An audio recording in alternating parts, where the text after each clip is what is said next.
ലീൽ ഞാൻ എവിടെയെങ്കിലും പരിപാടി അവതരിപ്പിച്ച ഇത് തന്നെയാന്ന് പറഞ്ഞൊരു ഡയലോഗ് കേൾക്കാമല്ലോ. അതുപോലെ തന്നെയാണിത്. കഴിഞ്ഞ ദിവസം ഒരു കമൻറ്റ് ഞാൻ കണ്ടായിരുന്നു. ഞാൻ പറഞ്ഞായിരുന്നു ചില്ലി ഗ്ലാസിൻ്റെ മുകളിൽ വെച്ച് ഫ്ലവർ ചെയ്യുന്നത്. അപ്പോൾ ഈ കേക്കിലും ഞാൻ അതുപോലെ ചെയ്തെടുക്കാമെന്നാണ് വിചാരിച്ചിരുന്നത്.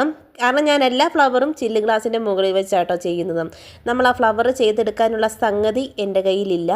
എന്നാൽ പിന്നെ അങ്ങനെ ചെയ്തെടുക്കാമെന്ന് വിചാരിച്ചു. സത്യം പറഞ്ഞാൽ ഞാൻ ഈ ഫ്ലവർ നോസിൽ എന്തോരവ വാങ്ങിച്ചു കൂട്ടിയെന്നുള്ള കാര്യം എനിക്ക് തന്നെ അറിയത്തില്ല.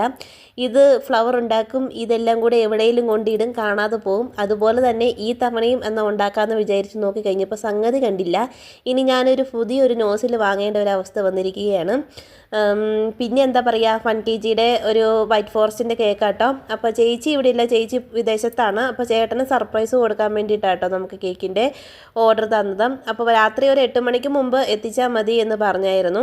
അപ്പോൾ നമ്മൾ അതിനനുസരിച്ച് കേക്കെല്ലാം ഒരു ഹാർട്ട് ഷേപ്പിലൊക്കെ ആക്കി നമ്മൾ ചെയ്തെടുത്തു. ആദ്യമേ ഒരു ഡിസൈനൊക്കെ ചെയ്തെടുക്കാൻ നോക്കിയെങ്കിലും അതെനിക്ക് തീരെ ഇഷ്ടപ്പെട്ടില്ല. പിന്നെ അതെല്ലാം മായ്ച്ച് കളഞ്ഞ് കഴിഞ്ഞപ്പോഴത്തേക്കും നമുക്കൊരു ലൈറ്റ് പീച്ച് കളർ കിട്ടി. അതേപടിയാണ് നമ്മൾ ചെയ്തിരിക്കുന്നത് കേട്ടോ.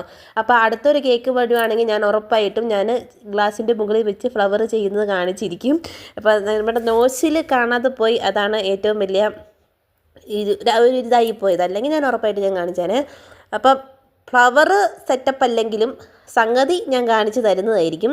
അപ്പം നമ്മുടെ കൂട്ടത്തിലൊരു എന്താ പറയുക, ബട്ടർ സ്കോച്ചിൻ്റെ കേക്കും ഉണ്ടായിരുന്നു. നല്ല ഫില്ലിങ്സും കാര്യങ്ങളൊക്കെയാണ് കൊടുത്തിരുന്നത്. പക്ഷേ നമുക്ക് അതിൻ്റെ വീഡിയോസ് എടുക്കാൻ പറ്റിയില്ല. ഫൈനൽ ലുക്ക് ഇതാണ്. അപ്പോൾ വീഡിയോസ് ഇഷ്ടപ്പെട്ട ലൈക്ക്, സബ്സ്ക്രൈബ് ചെയ്യാം കേട്ടോ.